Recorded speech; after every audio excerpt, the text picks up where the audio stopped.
struggles that they go through wanting to keep these pets and the importance of these pets to them, but not being able to afford it.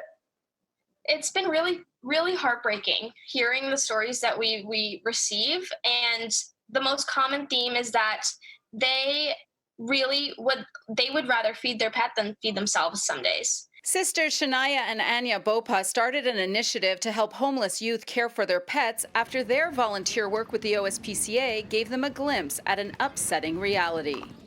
Many of the animals coming in were from those that don't have the means to support them. A lot of the youth were with their pets before they became homeless. And I know, especially for me, my pet is part of me. Like, I can't even begin to imagine having to give them up. So seeing that was just completely heartbreaking. Because of the positive mental health aspect of having a companion animal, the sisters wanted to help.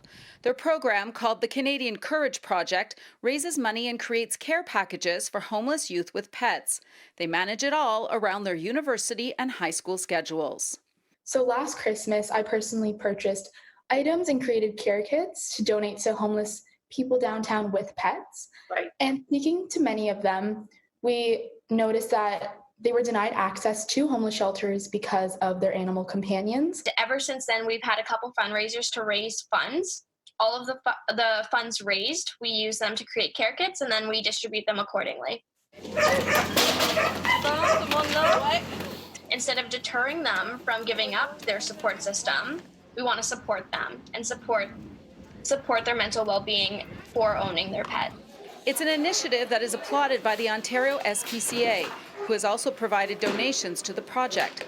They have also started their own emergency fund for pet owners since the onset of the COVID-19 pandemic. These people are actually making the decision between feeding themselves and feeding their pets, and actually choosing to feed their pets that day.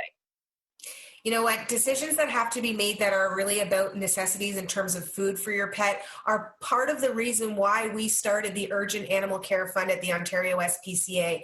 Since March of 2020, when this pandemic began, we have donated hundreds of thousands of pounds of food to food banks right across Ontario, all from way out in the east of Ontario, way up north to Dryden, Ontario, really everywhere, because what we want to be able to do is make sure people have access to what they need. And that is definitely something people struggle with. So if anybody out there does need help and support for their pet or somebody in their, with their pet family, reach out to us. And to make donations to the Canadian Courage Project to help homeless youth maintain their animals, go to our website, citynews.ca/extras.